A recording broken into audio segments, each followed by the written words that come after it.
বাংলা অনুবাদ। আমি জানি না কোন প্রকাশনী। আমাদের যে ভাই নিয়মিত বই নিয়ে আসে, তিনি আজকে কিতাব তাওহীদও নিয়ে এসেছেন।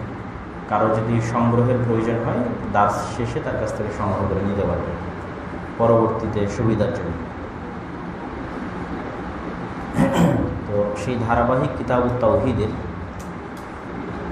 আজকে আমরা বলা যায় চতুর্থ দার্স, তাই না? পঞ্চম,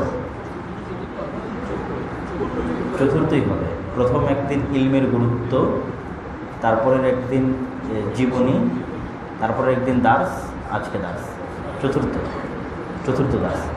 তবে দার্সের শুরুতে আপনাদেরকে আরেকটা সুসংবাদ দিয়ে রাখি যে আমাদের বই মেলায় আজকে যে নতুন 3টে বই ঢুকেছে, সে বইগুলো আপনারা এখানেও পাবেন আজকে। একটা হচ্ছে আমার নিজের লেখা ফিলিস্তিন ও সমসাময়িক মুসলিম বিশ্ব, এটা বাইতুল মোকাররম ইসলামী বই মেলাতে আজকে ঢুকেছে, রাজশাহী থেকে এসেছে। এখানেও পাবেন আজকে দার্স শেষে যাওয়ার সময়। কোরআনের আলোকে হাদিসের অপরিহার্যতা, এটাও নতুন, এটাও আমার। আর একটা শেখ মোহাম্মদ বিন সালেহ আল উসাইমিন রাহিমাহুল্লাহর মুসলিম পরিবার সংক্রান্ত বিভিন্ন গুরুত্বপূর্ণ প্রশ্ন, যা আমাদেরই একজন সিনিয়র বড় ভাই শেখ ডক্টর আবদুল্লাহ আল কাফি আল মাদানী হাফিজাহুল্লাহ, তিনি অনুবাদ করেছেন, আমাদের প্রকাশনী থেকে প্রকাশিত হয়েছে। এই বইগুলো আপনারা নিতে পারবেন। তো আমরা দার্সে যাই। আমরা একটা অধ্যায় গতদিন শেষ করেছিলাম, সেই অধ্যায়টির কোনো নাম ছিল না, যেটিকে আমরা বলেছিলাম যে এটি আমরা ধরে নিতে পারি যে লেখকের পক্ষ থেকে কে ভূমিকা স্বরূপ।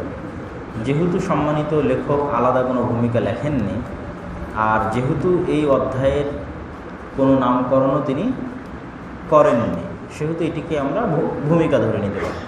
তাহলে আজকে আমরা যেটি পড়তেছি সেটি আমরা প্রথম অধ্যায় বলতে পারি। এই অধ্যায়ের নাম দেওয়া আছে বাবু ফাজলিত তাওহীদ ওয়া মা ইউকাফিরু মিনাদ দুনুব। বাব শব্দের অর্থ হচ্ছে অধ্যায়, শাব্দিক অর্থ দরজা, কিন্তু বিভিন্ন হাদিসের বইয়ে এবং বিভিন্ন জায়গায় এটি অধ্যায় হিসেবে ব্যবহৃত হয়।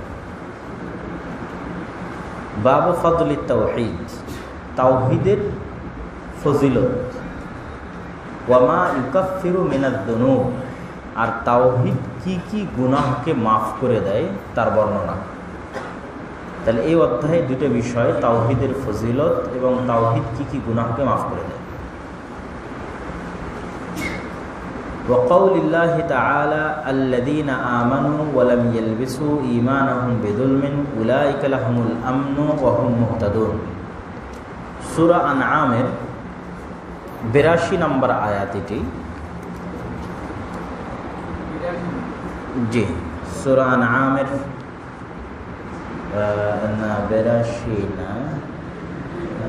82 নম্বর, এক মিনিট, 82 না, সূরা আনআম, জি ঠিক আছে, সূরা আনআমের 82 নম্বর আয়াত।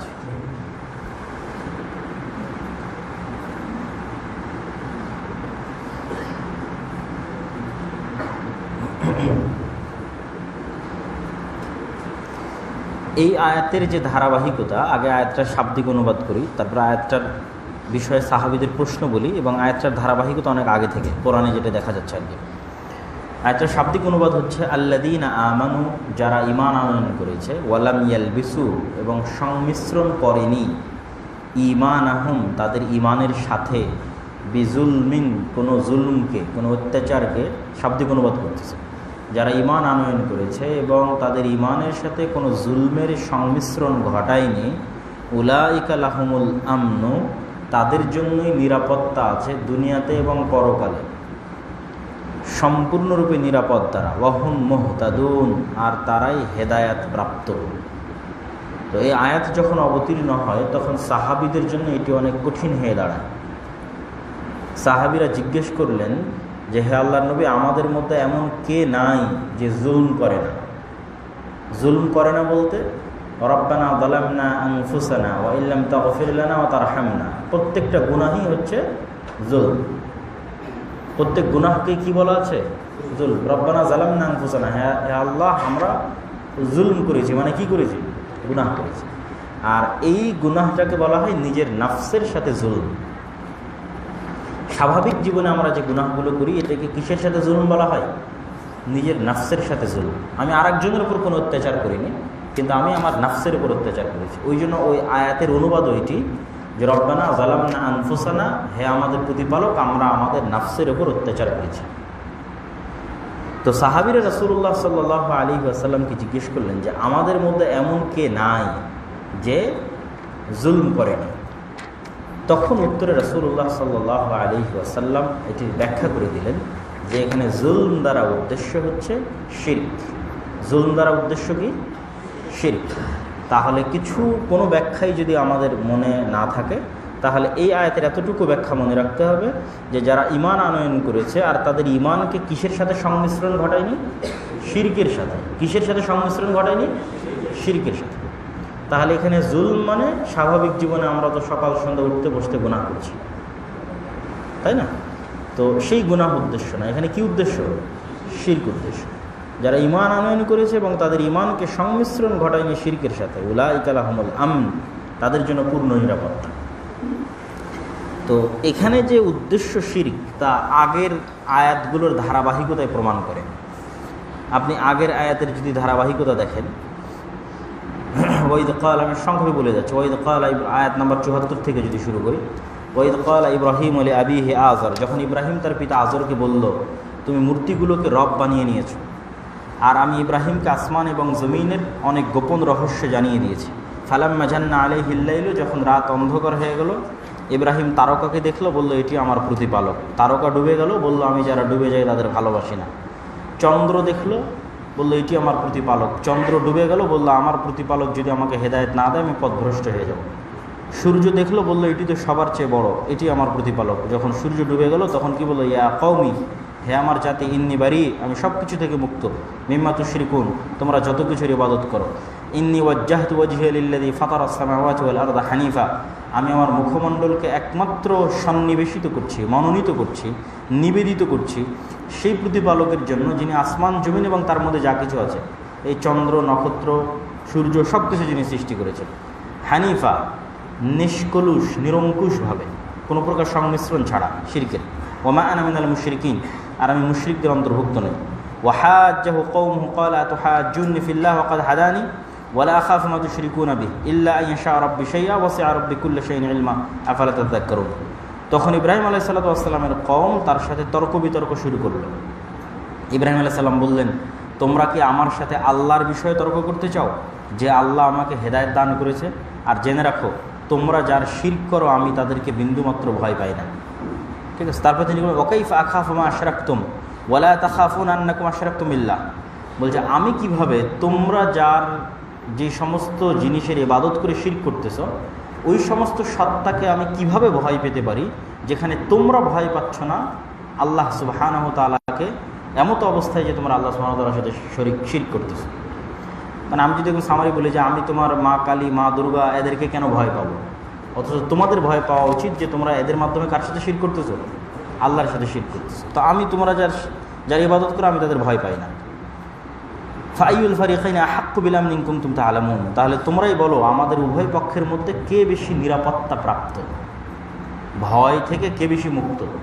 গজব বা শাস্তি আসতে পারে, আমি তোমার মা দুর্গা, মা কালীকে অমান্য করেছি, ইব্রাহিম আলাইহিস সালামের সেন্স থেকে বলতেছে আর কি। তো সেক্ষেত্রে আমি বেশি ভীত থাকবো, না তোমরা আল্লাহর সাথে কাউকে শরীক করতেছো তোমরা বেশি ভীত থাকবা? এইবার এই আয়াত, আল্লাযীনা আমানু, নিশ্চয় যারা ঈমান আনয়ন করেছে, ওয়ালাম ইয়ালবিসু, আর সংমিশ্রণ ঘটায়নি তাদের ঈমানের সাথে বিজুলমিন। তাহলে কিন্তু অটোমেটিক বোঝা যাচ্ছে যে এখানে জুলুম দ্বারা কি উদ্দেশ্য? শিরক উদ্দেশ্য। ধারাবাহিক শিরকের আলোচনা চলে আসতেছে। ইব্রাহিম আলাইহিস সালাতু ওয়াস সালামের ধারাবাহিক কথোপকথন আসতেছে কিসের ভিত্তিতে? শিরকের ভিত্তিতে। এবং এর পরের আয়াতটা ইব্রাহিম আলাইহিস সালামের, ওয়াতিলকা হুজ্জাতুনা আতাইনাহা ইব্রাহিমা আলা কওমিহি নারফাউ দারাজাতিম মান নাশা ইন্না রাব্বাকা হাকীমুন আলীম। আর এই যে দলিল, আদিল্লা, প্রমাণ, ঈমান, বিশ্বাস, এগুলো সব আমি ইব্রাহিমকে দিয়েছি। নারফাউ দারাজাতিম মান নাশা, আর আমরা এইভাবে যার সম্মান চাই তার সম্মান বাড়িয়ে দিতে পারি। ওয়াহাবনা লাহু ইসহাক ওয়া ইয়াকুব কুল্লান হাদাইনা ওয়া নূহান হাদাইনা, আমি তাকে সন্তান হিসেবে ইসহাককে দিয়েছি, ইয়াকুবকে দিয়েছি, তাদের সবাইকে হেদায়েত দান করেছি। নূহকে হেদায়েত দান করেছি, দাউদ, সুলাইমান, আইয়ুব, ইউসুফ, মুসা, হারুন, সবাইকে হেদায়েত দান করেছি। জাকারিয়া, ইয়াহইয়া, ঈসা, ইলিয়াস কুল্লুম মিনাস সালিহিন, সবাইকে হেদায়েত দিয়েছি। ওয়া ইসমাঈল ওয়া ইয়াসা ওয়া ইউনুস ওয়া লূত কুল্লান ফাদ্দালনা আলাল আলামিন, এদের সবাই ছিল আল্লাহর মুহসিন বান্দা, সৎ বান্দা, এদেরকে আমি পৃথিবীবাসীর উপর শ্রেষ্ঠত্ব দান করেছি। অমিন আবাইহিম ওয়া যুররিয়াতিহিম ওয়া ইখওয়ানিহিম ইজতাবাইনাহুম ওয়া হাদাইনাহুম ইলা সিরাতিল মুস্তাকিম, আর এদের ভাই, এদের আত্মীয় স্বজন, এদের বংশধর যাদেরকে আল্লাহ হেদায়েত দিয়েছে তারা সবাই সিরাতে মুস্তাকিমের উপর প্রতিষ্ঠিত ছিল। যালিকা হুদাল্লাহ ইয়াহদি বিহি মান ইয়াশা মিন ইবাদিহি, আর এগুলোই হচ্ছে আল্লাহর হেদায়েত, আল্লাহ যাকে চান তাকে তার হেদায়েত দিতে পারেন। ওয়ালাউ আশরাকু লাহাবিতা আনহুম মা কানু ইয়ামালুন, আর এই যে এতজন নবীর নাম বললাম একদম শুরু থেকে, ইসহাক, ইয়াকুব, দাউদ, সুলাইমান, আইয়ুব, ইউসুফ, মুসা, হারুন, ইয়াহইয়া, ঈসা, ইলিয়াস, ইসমাঈল, ইয়াসা, ইউনুস, লূত, এরা সবাই যদি শিরক করতো তাহলে এদের সবার আমলকে আমি ধ্বংস করে দিতাম। উলাইকাল্লাযীনা আতাইনাহুমুল কিতাবা ওয়াল হুকমা ওয়ান নবুওয়া ফাইন ইয়াকফুর বিহা হাউলাই ফাকাদ ওয়াক্কালনা বিহা কওমান লাইসু বিহা বিকাফিরিন।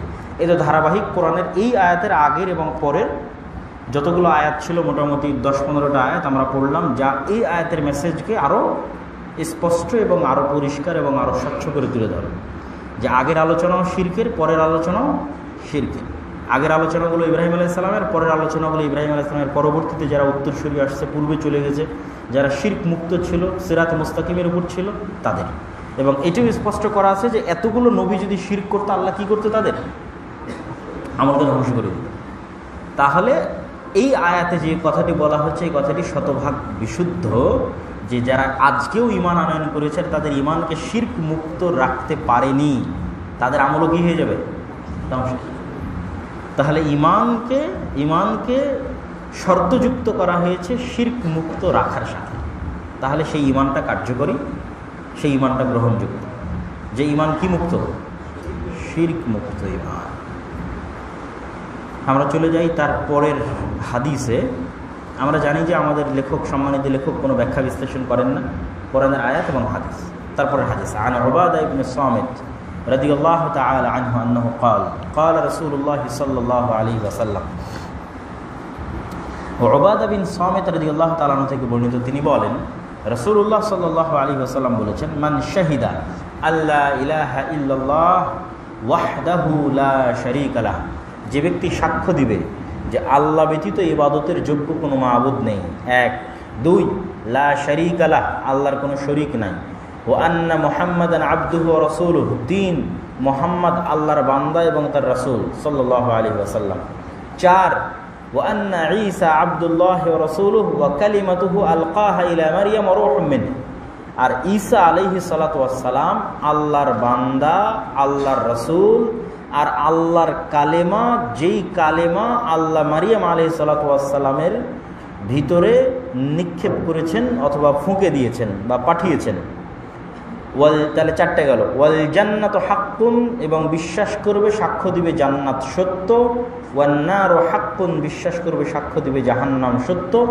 আদখালাহুল্লাহুল জান্নাহ, আল্লাহ তাকে জান্নাতে প্রবেশ করাবেন আলা মা কানা মিনাল আমাল, তার আমল যাই হোক না কেন।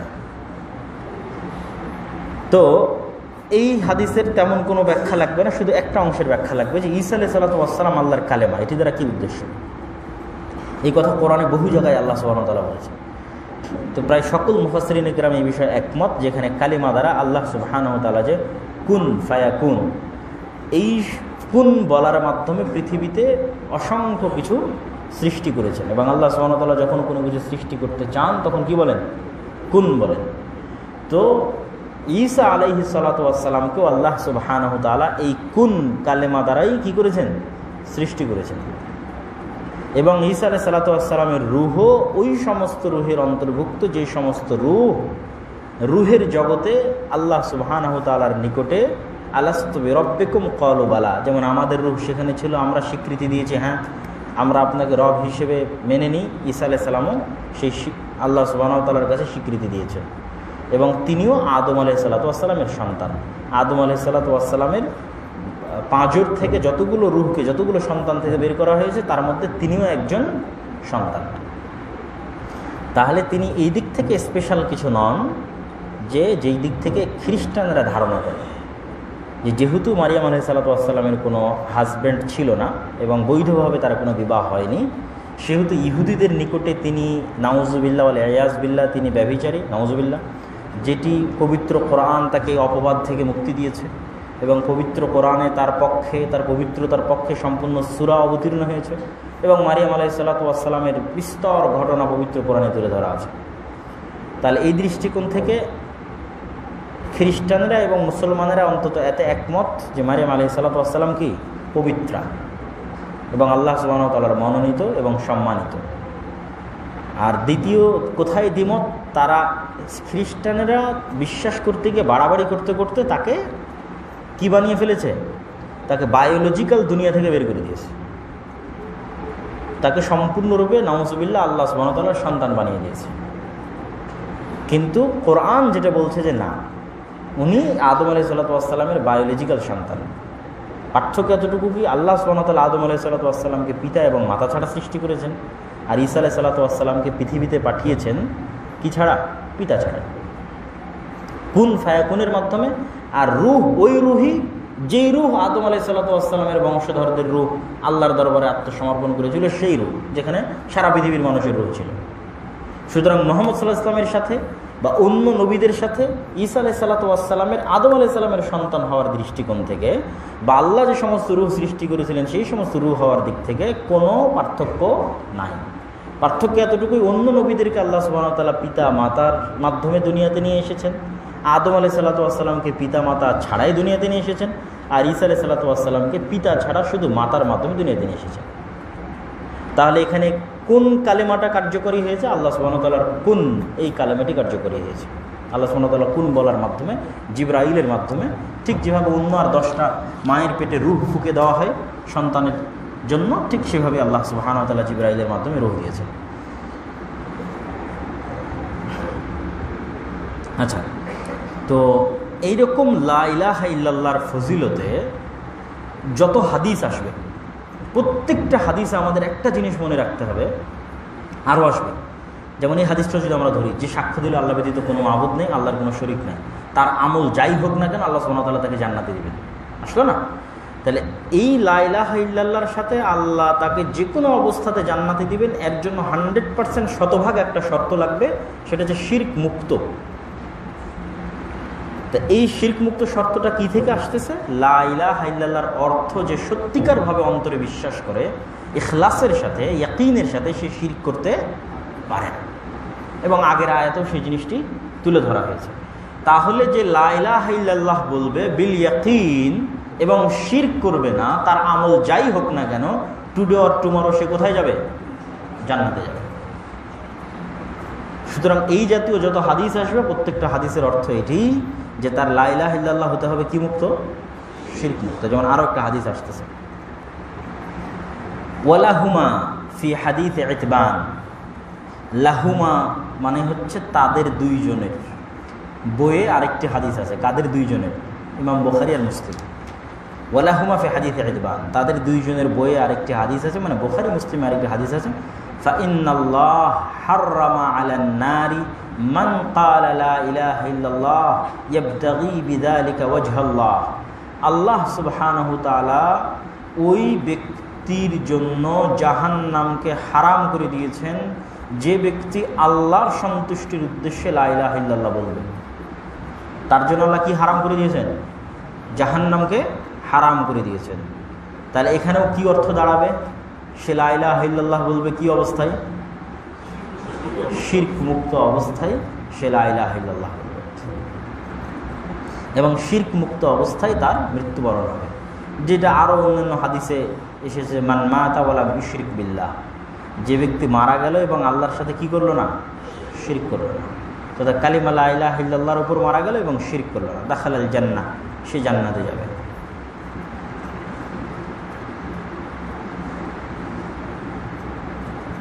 আচ্ছা, এখানে কিছু মুহাদ্দিস লা ইলাহা ইল্লাল্লাহের বুঝার সুবিধার্থে ওনারা 7টা শর্ত উল্লেখ করেছে। এক একজন এক এক বিভিন্ন রকমের শর্ত তুলে ধরেছে লা ইলাহা ইল্লাল্লাহর ক্ষেত্রে, কিন্তু এই 7টা শর্ত বুঝার ক্ষেত্রে সুবিধাজনক। 1 নম্বর হচ্ছে আল ইলমুল মুনাফি লিল জাহাল, তথা লা ইলাহা ইল্লাল্লাহ সম্পর্কে জ্ঞান থাকা। কেননা জ্ঞান না থাকলে সে এই বাক্যের অর্থ বুঝতে পারবে না, এটির দ্বারা কি বোঝানো হচ্ছে সেটাও বুঝতে পারবে না, স্বীকৃতি দিতে পারবে না। তাহলে আমরা বলতে পারি আল্লাহর সম্পর্কে জ্ঞান থাকা অথবা এই কালেমা সম্পর্কে জ্ঞান থাকা। 1 নম্বর হচ্ছে জ্ঞান থাকা। 2 নম্বর হচ্ছে এই কালেমার উপরে ইয়াকিনের সাথে বিশ্বাস স্থাপন করা, কোনো প্রকার সন্দেহ ছাড়াই ইয়াকিনের সাথে বিশ্বাস স্থাপন করা। 3 নম্বর আল কবুলুল মুনাফি লির রাদ, বিশ্বাস স্থাপন করার পর এই কালেমাটাকে ওপেন ঘোষণা দিয়ে কবুল করা। আমি প্রথমে লা ইলাহা ইল্লাল্লাহর অর্থ জানলাম, আল্লাহর উলুহিয়াত কি, আল্লাহ সম্পর্কে জ্ঞান অর্জন করলাম। জ্ঞান অর্জন করার পর এই কালেমার প্রতি আমার অন্তরে বিশ্বাস আসলো। এবার আমি কি করব? মুখে ঘোষণা দেব না, আশহাদু আল্লা ইলাহা ইল্লাল্লাহ ওয়া আশহাদু আন্না মুহাম্মাদার রাসূলুল্লাহ, তাহলে কবুল করলাম, মানে মুখে ঘোষণা দিলাম। 3 নম্বরটা মুখে ঘোষণা দিয়ে প্রকাশ্যে স্বীকার করা। 4 নম্বর আল ইনকিয়াদুল মুনাফি লিত-তারক,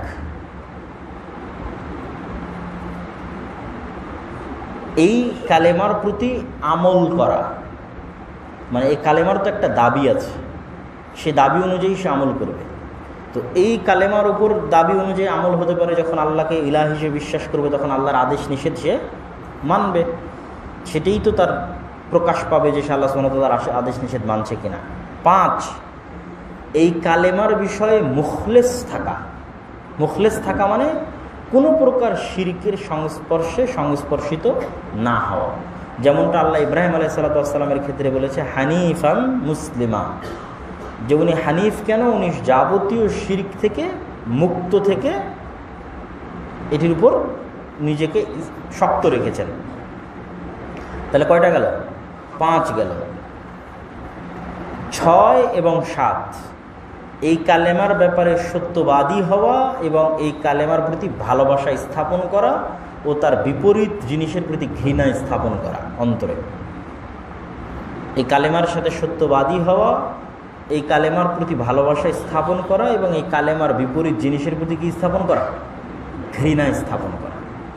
ধরেন আগের সবগুলোই আমরা করেছি, কিন্তু আমাকে মূর্তি দেখলে ঘৃণা লাগে না, আমার বাড়িতে ছবি টাঙানো দেখলে আমার ঘৃণা লাগে না, তাহলে আমি এখনও এই কালেমার পূর্ণ হক কি করতে পারিনি? আদায় করতে পারিনি। এই কালেমার বিরোধী তাগুত এবং শিরকের প্রতি আমার অন্তরে কি থাকতে হবে? ঘৃণা থাকতে হবে। আর এই কালেমার প্রতি কি থাকতে হবে? চরম ভালোবাসা থাকতে হবে। এবং এই কালেমার সাথে সত্যবাদী হতে হবে। সত্যবাদী হওয়াটা অনেক ব্যাপক, ওই যেটা আমলের কথা বলা হয়েছে, আনুগত থাকা আর সত্যবাদী হওয়া কাছাকাছি, ব্যাখ্যাটা একই রকম। তাহলে আমরা যদি আবারও শুরু থেকে বলি, এই কালেমার বিষয়ে জ্ঞান অর্জন করা, এই কালেমার প্রতি বিশ্বাস স্থাপন করা, এই বিশ্বাসের প্রকাশ্যে স্বীকৃতি দেওয়া, ঠিক আছে, এই কালেমার দাবি অনুযায়ী আমল করা, এই কালেমাকে ইখলাস অবস্থায় রাখা, মানে যে কোনো প্রকার শিরক মুক্ত রাখা, কালেমার সাথে সত্যবাদী হওয়া এবং কালেমাকে ভালোবাসা এবং এর বিপরীত জিনিসকে কী করা? ঘৃণা করা।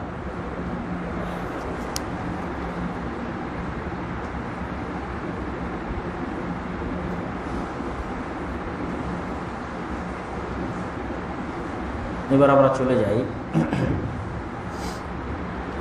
এর পরের হাদিস। عن أبي سعيد الخدري رضي الله تعالى عنه عن رسول الله صلى الله عليه وسلم قال موسى يا رب علمني شيئا أذكرك وأدعوك به। আবু সাঈদ খুদরি রাদিয়াল্লাহু তাআলা আনহু থেকে বর্ণিত, তিনি বলেন, আলহামদুলিল্লাহ, রাসূলুল্লাহ সাল্লাল্লাহু আলাইহি ওয়াসাল্লাম বলেছেন যে মূসা আলাইহিস সালাতু ওয়াস সালাম বলেন, হে আল্লাহ, আল্লিমনি শাইআন আযকুরুকা ওয়া আদউকা বিহি, এমন একটা জিনিস আপনি আমাকে শিখান যেটি দ্বারা আমি আপনাকে স্মরণ করব এবং আপনাকে ডাকব। তখন আল্লাহ বললেন, কুল ইয়া মূসা লা ইলাহা ইল্লাল্লাহ, মূসা তুমি বলো লা ইলাহা ইল্লাল্লাহ। তখন মূসা আলাইহিস সালাতু ওয়াস সালাম বললেন, কুল্লু ইবাদাক ইয়াকুলুনা হাযা, হে আল্লাহ, আপনার সব বান্দাই তো লা ইলাহা ইল্লাল্লাহ বলে, তা আমার জন্য তো আর স্পেশাল কিছু হলো না। তখন আল্লাহ সুবহানাহু ওয়া তাআলা বলেন, ইয়া মূসা, হে মূসা, লাউ আন্নাস সামাওয়াতি সাবআ ওয়া আমিরুহুন্না গায়রি ওয়াল আরদিনা সাবআ ফি কিফাতিন, যদি 7 আসমান এবং 7 জমিন, এই হাদিসের মধ্যে 7টা জমিনের কথা আসতেছে, 7 আসমান এবং 7 জমিন দাড়ি পাল্লার এক পাল্লায় রেখে দেওয়া হয়, ওয়ালা ইলাহা ইল্লাল্লাহু ফি কিফাতিন, আর শুধু লা ইলাহা ইল্লাল্লাহকে আর এক পাল্লায় রেখে দেওয়া হয়, মালাত বিহিন্না লা ইলাহা ইল্লাল্লাহ, তাহলে 7 আসমান 7 জমিন এবং তার মধ্যে যা কিছু আছে তার চেয়ে ভারী হয়ে যাবে লা ইলাহা ইল্লাল্লাহ। রাওয়াহু ইবনে হিব্বান ওয়াল হাকিম ওয়া সাহাহাহু। এই হাদিসটি ইবনে হিব্বান নিয়ে এসেছে, হাকিম নিয়ে এসেছে। ইবনে হিব্বানের একটা বই আছে সহিহ ইবনে হিব্বান, আর ইমাম হাকিমের একটা বই আছে মুস্তাদরাক হাকিম। আর ওয়া সাহাহাহু মানে ইবনে হিব্বান এই হাদিসকে সহিহ বলেছে এবং মুস্তাদরাক হাকিম তার বইয়ের মধ্যে যে হাদিসগুলোকে নিয়ে আসে সে হাদিসগুলো সাধারণত বুখারী মুসলিমের ওই সমস্ত হাদিস হয় যেগুলো বুখারী মুসলিমের অন্তর্ভুক্ত হওয়ার যোগ্য কিন্তু বুখারী মুসলিমে নাই। এইটাই উনি একটা আলাদা বই লিখেছে মুস্তাদরাক নামে। ওয়ালিদ তিরমিজি, আর ইমাম তিরমিজি আরেকটা হাদিস নিয়ে এসেছেন ওয়া হাসানাহু, যেটাকে ইমাম তিরমিজি হাসান বলেছেন। আন আনাস রাদিয়াল্লাহু তাআলা থেকে বর্ণিত, সামি'তু রাসূলুল্লাহ সাল্লাল্লাহু আলাইহি ওয়াসাল্লাম ইয়াকুল ক্বালা আল্লাহু তাআলা ইয়া ইবনা আদম লাউ আতাইতানি বিকরাবিল আরদি খাতায়া সুম্মা লাকিতানি লা তুশরিক বি শাইআ। হে আদম সন্তান, তোমরা যদি আমার সাথে সাক্ষাৎ করো এমতো অবস্থায় যে তোমাদের আসমান এবং জমিন ভর্তি পাপ রয়েছে, কিন্তু লা তুশরিক বি শাইআ, তোমরা আমার সাথে শিরক করনি, লা আতাইতুকা বিকরাবিহা মাগফিরাহ, তাহলে আমি আসমান এবং জমিন ভর্তি ক্ষমা নিয়ে তোমাদের সামনে উপস্থিত হব। তাহলে এখানেও কিন্তু আবার ওই শর্তটা চলে আসলো যে কালিমা লা ইলাহা ইল্লাল্লাহ কী অবস্থায় হতে হবে? শিরক মুক্ত অবস্থায় হতে হবে। শুধু মুখে কালিমা লা ইলাহা ইল্লাল্লাহ পাঠকারীর কোনো গুরুত্ব নাই। ওই লা ইলাহা ইল্লাল্লাহ পাঠকারীর গুরুত্ব আছে যেই লা ইলাহা ইল্লাল্লাহ পাঠকারী কী অবস্থায় মারা যাচ্ছে? শিরক মুক্ত অবস্থায় মারা যাচ্ছে, এবং সে অবশ্যই এই ফজিলতগুলোর অধিকারী হবে।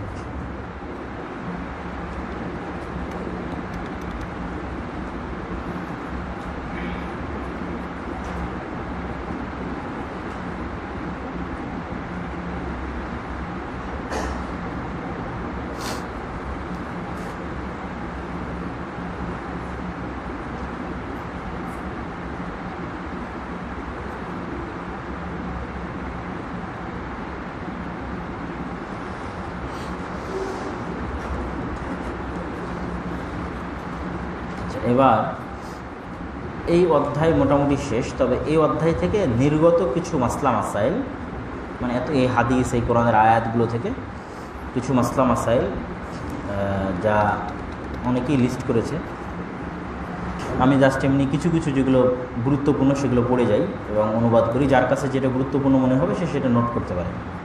আল্লাহর দয়ার প্রশস্ততা, তাওহীদের ব্যাপক নেকি, তাওহীদ দ্বারা অন্যান্য গুনাহ ক্ষমা হয়ে যাওয়া, ঠিক আছে। যে পাঁচটা বিষয়ের কথা ওই হাদিসে বলা হয়েছে, যে ঈসা আলাইহিস সালামের কথা যেখানে আছে, জান্নাত জাহান্নামের কথা যেখানে আছে, সেখানে 5টা শর্তের কথা বলা আছে। সুতরাং ওই 5টা জিনিস গুরুত্বপূর্ণ। জান্নাত জাহান্নাম সৃষ্টি অবস্থায় সেটার প্রতি বিশ্বাস স্থাপন করা গুরুত্বপূর্ণ। তারপরে হচ্ছে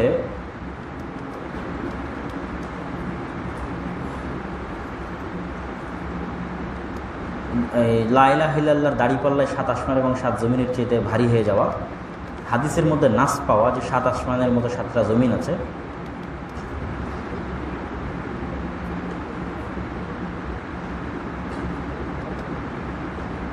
তারপরে লা ইলাহা ইল্লাল্লাহ শুধু মুখে উচ্চারণ করলে হবে না, শিরক পরিত্যাগ করতে হবে।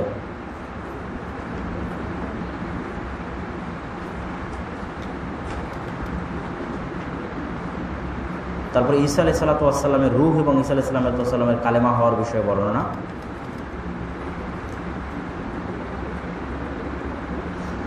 আরেকটা জিনিস জানা গেল যে মিজানের পাল্লার 2টা পাল্লা আছে, আর যদি মানুষ শিরক মুক্ত অবস্থায় কালেমা লা ইলাহা ইল্লাল্লাহর প্রতি পূর্ণ বিশ্বাস অবস্থায় মারা যায়, তাহলে তার আমল যাই থাকুক না কেন আল্লাহ তাকে জান্নাতে দিবেন, এই মর্মে একটা হাদিসে উল্লেখ করা আছে। তো এই হচ্ছে এই অধ্যায়ের মোটামুটি যদি আমরা সারমর্ম বলি তাহলে সারমর্ম। আর এই অধ্যায়ে যে সমস্ত হাদিসগুলো উল্লেখ হয়েছে সেই হাদিসগুলোর রাবি যে সম্পর্কে যদি আমরা সংক্ষিপ্ত দেখি, তাহলে উবাদা বিন সামিত রাদিয়াল্লাহু তাআলা আনহু, ইনি একজন বিখ্যাত সাহাবী, ঠিক আছে। আবু সাঈদ খুদরি রাদিয়াল্লাহু তাআলা আনহু, ইনিও একজন বিখ্যাত সাহাবী। আনাস রাদিয়াল্লাহু তাআলা আনহু, তিনি রাসূল সাল্লাল্লাহু আলাইহি ওয়াসাল্লামের খাদেম, ছোটোবেলা থেকে রাসূলের খেদমত করেছেন, তিনিও একজন বিখ্যাত সাহাবী। প্রথম দুটো হাদিস সহিহ বুখারী মুসলিমের এবং পরের দুটো হাদিস অন্যান্য গ্রন্থ থেকে ইবনে হিব্বান এবং হাকিম এবং তিরমিজির হাদিস উল্লেখ করা হয়েছে। আর যে সূরাটি উল্লেখ করা হয়েছে সেই সূরাটি হচ্ছে সূরা আনআমের সূরা। তো মোটামুটি আমরা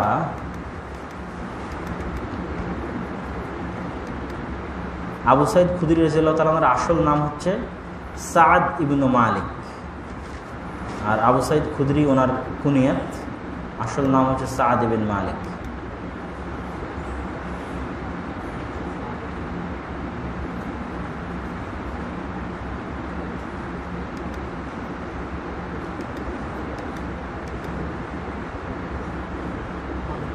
সাদ ইবনে মালিক, সাদ ইবনে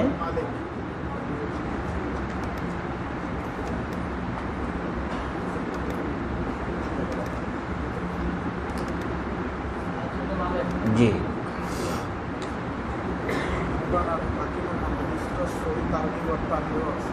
সহিহ তারগিব ওয়া তারহিব আছে না? জাযাকাল্লাহ খাইর। সহিহ তারগিব ওয়া তারহিব 923 নম্বর হাদিস।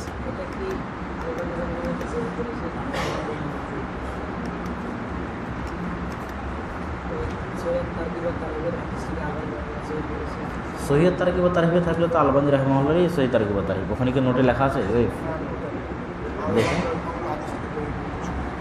আসলে লা ইলাহা ইল্লাল্লাহর ফজিলতে যে হাদিসগুলো এসেছে সেই হাদিসগুলো মূলত অর্থগত দিক থেকে সঠিক, কেননা এর সপক্ষে অসংখ্য হাদিস আছে, কিন্তু যেই দৃষ্টিকোণ থেকে হয়তো এখানে এসেছে সেই দৃষ্টিকোণ থেকে হয়তো নয় আর কি।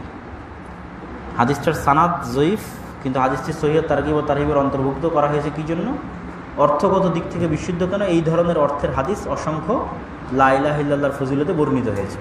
হয়তো যেই আঙ্গিকে এখানে আসছে যে মুসা আলাইহিস সালামকে বললেন, মুসা আলাইহিস সালাম বলল, এই আঙ্গিকে হয়তো সানাদ দুর্বল, কিন্তু লা ইলাহা ইল্লাল্লাহর যে ফজিলত সে ফজিলত প্রমাণিত। আচ্ছা, এবার আমরা পরের অধ্যায়ে চলে যাই। জি, এই অধ্যায়ের নাম ছিল তাওহীদের ফজিলত এবং তাওহীদ দ্বারা যে সমস্ত গুনাহ ক্ষমা হয়ে যায়। তাওহীদের মর্যাদা করতে পারেন বাংলায়, তাওহীদের ফজিলতও করতে পারেন। এর পরের অধ্যায় হচ্ছে বাবু মান হাক্কাকা তাওহীদা দাখালাল জান্নাতা বিগাইরি হিসাব। স্বাভাবিকভাবে যে তাওহীদে বিশ্বাস স্থাপন করলো সে, এবং যে তাওহীদকে তাহকিক করলো তথা তাওহীদের সর্বোচ্চ স্তরে পৌঁছে গেল, দুইজনের মধ্যে পার্থক্য কি? স্বাভাবিকভাবে যে তাওহীদকে বাস্তবায়ন করলো এবং শিরক মুক্ত অবস্থায় দুনিয়া থেকে বিদায় নিল, সে কোনো না কোনো দিন জান্নাতে যাওয়ার গ্যারেন্টি প্রাপ্ত হলো। তার যদি অন্যান্য গুনাহ থাকে আল্লাহ তার জন্য শাস্তি দেবে, চাইলে আল্লাহ সেগুলো ক্ষমা করে দিতে পারে, সেটা আল্লাহর ইচ্ছা। শাস্তি দিলে নির্ধারিত সময়, যে সময় পর্যন্ত আল্লাহ চাইবেন সে সময় পর্যন্ত শাস্তি হবে, তারপরে তাওহীদ থাকার কারণে এবং শিরক মুক্ত থাকার কারণে সে জান্নাতে যাবে। কিন্তু এই তাওহীদেরই আরেকটা স্তর, যা এই অধ্যায় দিয়ে লেখক এবার ওই স্তরে ঢুকতে চাচ্ছে, সেই স্তরটা হচ্ছে তাওহীদের সর্বোচ্চ স্তর। তাওহীদের সর্বোচ্চ স্তরে যে থাকবে সে বিনা হিসাবে জান্নাতে যাবে, এটাই অধ্যায়ের নাম। বাবু মান হাক্কাকা তাওহীদা দাখালাল জান্নাতা বিগাইরি হিসাব। যে তাওহীদের সর্বোচ্চ স্তরে পৌঁছবে সে জান্নাতে যাবে কি অবস্থায়? বিনা হিসাবে। তাহলে মানুষ তাওহীদের সর্বোচ্চ স্তরে পৌঁছবে কিভাবে? তো তাওহীদের সর্বোচ্চ স্তরে পৌঁছে গেছেন এরকম একজন ব্যক্তির আয়াত থেকে মূলত লেখকের আলোচনা শুরু, যিনি আল্লাহর কোরআনের বর্ণনা অনুযায়ী তাওহীদের কোন স্তরে পৌঁছে গেছেন? সর্বোচ্চ স্তরে। তিনি, তার আয়াতটা কি? ইন্না ইব্রাহিমা কানা উম্মাতান কানিতান লিল্লাহি হানিফাও ওয়া লাম ইয়াকু মিনাল মুশরিকিন। নিশ্চয় ইব্রাহিম একাই একটা উম্মত। ইন্না ইব্রাহিমা কানা উম্মাতান, একা একটা উম্মত, কানিতান লিল্লাহ, আল্লাহ সুবহানাহু ওয়া তাআলার চরম ও পরম অনুগত, যার উপরে আনুগত্যের কোনো মাত্রা হতে পারে না, যার উপরে আনুগত্যের কোনো মাত্রা নাই। কানিতান লিল্লাহ, আল্লাহ সুবহানাহু ওয়া তাআলার চরম ও পরম অনুগত। হানিফান, এবং তাওহীদের বিষয়ে নিষ্কলুষ এবং সর্বোচ্চ স্তরের অধিকারী, তার তাওহীদের সাথে কোনো কিছুর সংমিশ্রণ নাই। হানিফা, নিষ্ঠার সাথে তাওহীদে বিশ্বাস। ওয়ালাম ইয়াকু মিনাল মুশরিকিন, আর তিনি মুশরিকদের অন্তর্ভুক্ত নন, তিনি শিরক করেননি। তাহলে তাওহীদের সর্বোচ্চ স্তরে পৌঁছে গেছে এইরকম একজনের কথা যদি আমরা জানি, তাহলে তিনি কে? ইব্রাহিম আলাইহিস সালাম। তাহলে আমাদের একটা জরুরি দায়িত্ব হচ্ছে ইব্রাহিম আলাইহিস সালামের সংক্রান্ত মোটামুটি যে ঘটনাবলী, যে আয়াত বা যে আদর্শের কথা কোরআন এবং হাদিসে এসেছে, এগুলো কি করা? জানা এবং বুঝার চেষ্টা করা যে তিনি কোন সেন্স থেকে কিভাবে কখন কি বলতেছেন। যেমন একটা আয়াত পড়ি ইব্রাহিম আলাইহিস সালাম সংক্রান্ত কোরআনে, ক্বাদ কানাত লাকুম উসওয়াতুন হাসানাতুন ফি ইব্রাহিম, তোমাদের জন্য উত্তম আদর্শ রয়েছে ইব্রাহিমের মধ্যে। ইদ ক্বালু লিকাওমিহিম, যখন ইব্রাহিম তার কওমকে বলেছিল, ইন্না বুরাউ মিনকুম, তোমরা যা করছো তা থেকে আমি মুক্ত। ওয়া মিম্মা তা'বুদুনা মিন দুনিল্লাহ, আর তোমরা আল্লাহ ব্যতীত যার ইবাদত করছো তা থেকেও মুক্ত। কাফারনা বিকুম, তোমাদেরকে আর তোমাদের এই সমস্ত প্রতিপালকের সাথে আমি কুফরি করলাম। আমি তোমাদের এবং তোমাদের এই সমস্ত প্রতিপালকের কাফের হয়ে গেলাম। এইটা শাব্দিক অর্থ, কাফারনা বিকুম মানে তোমাদের কাফের হয়ে গেলাম, আর তোমরা যেই সমস্ত মূর্তির ইবাদত করতেছো এদেরও কি হয়ে গেলাম? কাফের হয়ে গেলাম। মানে এদেরকে এইভাবে আমি অস্বীকার করলাম। কাফারনা বিকুম, শুধু আমি আল্লাহর আনুগত্য করছি তা না, আমি এগুলোকে কি করছি? প্রকাশ্যে ওপেন অস্বীকার করতেছি, প্রকাশ্যে ওপেন এগুলোর সাথে আমি কুফরির ঘোষণা দিচ্ছি, ওপেন ঘোষণা দিচ্ছি যে আমি এগুলোর সাথে কুফরি করলাম। ওয়াবাদা বাইনানা ওয়া বাইনাকুমুল আদাওয়া ওয়াল বাগদা, আর এই কারণে তোমরা যে এই সমস্ত আল্লাহর সাথে শিরকে লিপ্ত আছো, আর আমি যে এই সমস্ত শিরকের সাথে কুফরি করলাম তোমাদের এই সমস্ত শিরকের সাথে, এবং আমি একনিষ্ঠভাবে আল্লাহর অনুসারী হয়ে গেলাম, এই কারণে আমাদের আর তোমাদের মধ্যে চিরস্থায়ী চিরন্তন শত্রুতা রোপণ হয়ে গেল, আরম্ভ হয়ে গেল। এখানে বন্ধুতার কোনো, বন্ধুতালির কোনো আশ্রয়ের জায়গা নাই। যেহেতু তোমরা আল্লাহর সাথে শিরক করতেছো আর আমি এই সমস্ত শিরকের কুফরি করলাম, আর আমি আল্লাহর একনিষ্ঠ অনুসারী, দুইটা দিকে একসাথে। ওই জন্য অন্য জায়গাতে আমরা আগের দিনও বলেছি, ওয়াস্তানি তাগুত, একদিকে আল্লাহর ইবাদত করতে হবে আর একদিকে তাগুতকে কী করতে হবে? অস্বীকার করতে হবে। আল্লাহর সামনে মাথা নত করতে হবে আর তাগুতের বুকের উপর লাথি মারতে হবে। তাহলে হলো ইব্রাহিম আলাইহিস সালামের এই আয়াতের বাস্তব অর্থ রূপ লাভ করবে, যে তাওহীদের সর্বোচ্চ স্তরে পৌঁছে গেছে। আর এইটা যখন আমি করব, যে যখন আমি আল্লাহর সামনে মাথা নত করবো, তাগুতের বুকে লাথি মারবো, তখন কি শুরু হবে? বাদা বাইনানা ওয়া বাইনাকুমুল আদাওয়াতু ওয়াল বাগদা, তাগুতের সাথে আমার মতো নিষ্ঠাবান মুমিনের শত্রুতা শুরু হবে, যেটা আয়াত আলোচনা বলছেন। আবাদান, চিরস্থায়ী শত্রুতা।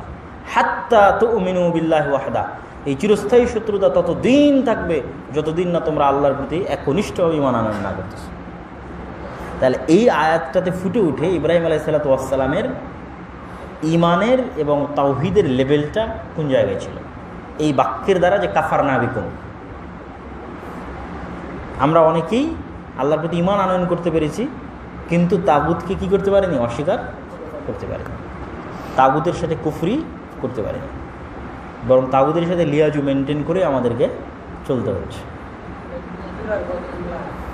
ও এইটা কোন সূরার কথা না? সূরা মুমতাহিনা আয়াত 4 চেক করো তো, ঠিক আছে কিনা?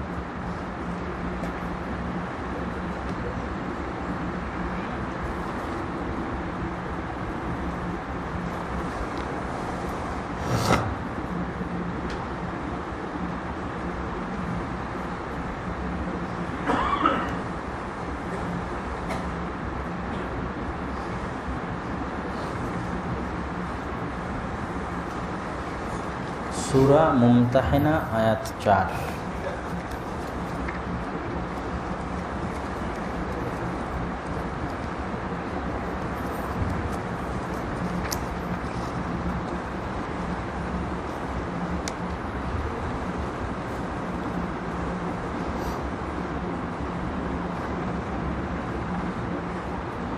তুমি বের করতে পেরেছো?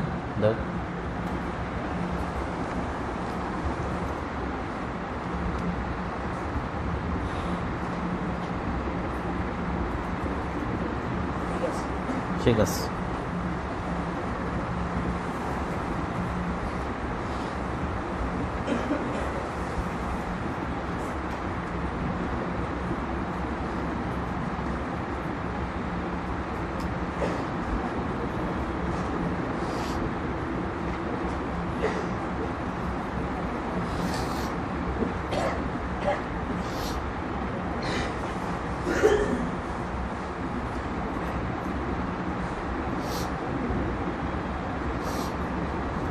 এই আয়াতের শুরু থেকেই ওই বিষয়ে আলোচনা আছে।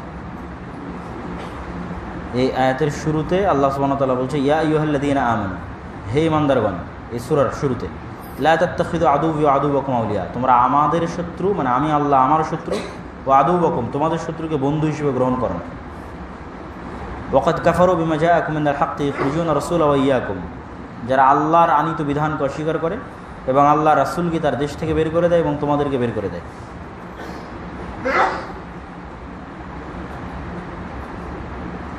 তো তাদের সাথে বন্ধুত্ব না করার যে নির্দেশ আল্লাহ সুবহানাহু ওয়া তাআলার, সেই নির্দেশের পরপরই আল্লাহ বলতেছে তোমাদের জন্য উত্তম আদর্শ আছে ইব্রাহিমের মধ্যে। কেননা ইব্রাহিম তাদের সাথে কোনো আপোষে যায়নি তৎকালীন যুগের মুশরিকদের সাথে।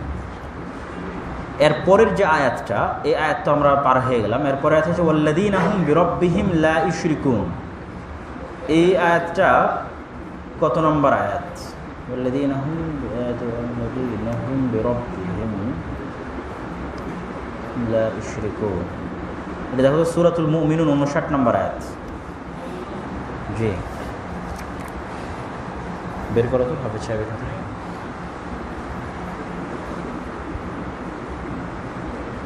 এই আয়াতটা বলে আমরা আজকে আমাদের দাস শেষ করবো ইনশাআল্লাহ। জি সূরা মুমিনুন 59 নম্বর আয়াত।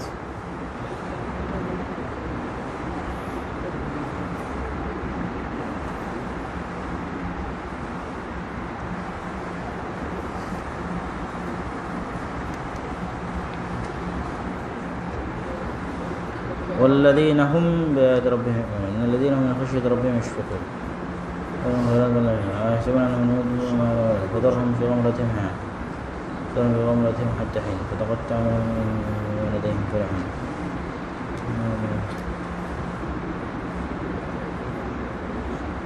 ইন্নাল্লাযীনা আয়াতের ধারাবাহিকতা শুরু হয়েছে 57 থেকে। ইন্নাল্লাযীনা হুম মিন খাশিয়াতি রাব্বিহিম মুশফিকুন, যারা আল্লাহ সুবহানাহু ওয়া তাআলার ভয়ে ভীত। ওয়াল্লাযীনা হুম বিআয়াতি রাব্বিহিম ইউমিনুন, আর যারা আল্লাহ সুবহানাহু ওয়া তাআলার আয়াতের প্রতি ঈমান আনয়ন করে। ওয়াল্লাযীনা হুম বিরাব্বিহিম লা ইউশরিকুন, আর যারা আল্লাহ সুবহানাহু ওয়া তাআলার সাথে কাউকে শরীক করে না। ওয়াল্লাযীনা ইউতুনা মা আতাউ ওয়া কুলুবুহুম ওয়াজিলাতুন আন্নাহুম ইলা রাব্বিহিম রাজিউন, আর যারা তাদের অন্তর এই মর্মে ভীত সন্ত্রস্ত থাকে যে তারা আল্লাহ সুবহানাহু ওয়া তাআলার দিকে ভীত কম্পিত থাকে যে তারা আল্লাহ সুবহানাহু ওয়া তাআলার দিকে প্রত্যাবর্তন করবে। ওয়াল্লাযীনা ইউতুনা মা আতাউ, আর আল্লাহ তাদেরকে যা দিয়েছে তা থেকে দান করে, আল্লাহ তাদেরকে যা দিয়েছে তা থেকে দান করে এবং তাদের অন্তর ভীত সন্ত্রস্ত থাকে যে তারা আল্লাহর দিকে প্রত্যাবর্তন করবে। উলাইকা ইউসারিউনা ফিল খায়রাত ওয়া হুম লাহা সাবিকুন, আর তারাই কল্যাণের দিকে প্রতিযোগিতার সাথে দ্রুত এগিয়ে যায়। এই হচ্ছে আয়াতের ধারাবাহিকতা। এই আয়াতের ধারাবাহিকতায় আমাদের দ্বিতীয় আয়াতটা ছিল যে মুমিনেরা আল্লাহ সুবহানাহু ওয়া তাআলার সাথে কাউকে শিরক করে না। তবে প্রথম আয়াতটা কিন্তু আমরা বের করিনি, সূরা নাহাল 120, যেটাতে ইব্রাহিম আলাইহিস সালামের কথা থাকলো যে ইব্রাহিম আলাইহিস সালাম একাই উম্মত এবং তিনি একনিষ্ঠভাবে আল্লাহর অনুসারী, চরম পরম অনুগত এবং তিনি মুশরিক না।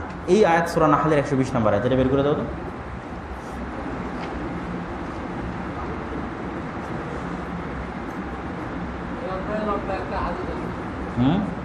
জি এই অধ্যায় আমরা আজকে শেষ করছি না, এই দুটো আয়াতের তাফসীর দিয়ে শেষ করছি।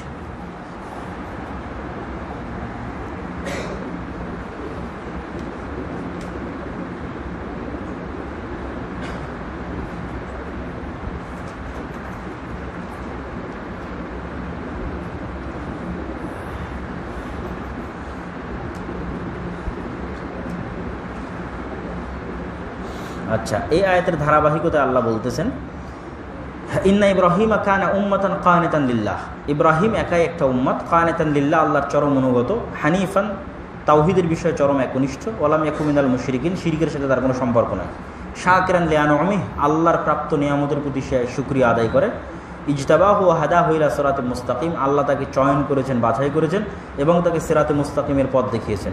ওয়া আতাইনাহু ফিদ দুনিয়া হাসানাতান, তাকে দুনিয়াতে আমরা কল্যাণ দিয়েছি, ওয়া ইন্নাহু ফিল আখিরাতি লামিনাস সালিহিন, আর সে পরকালে সৎকর্মশীল বান্দাদের অন্তর্ভুক্ত হবে।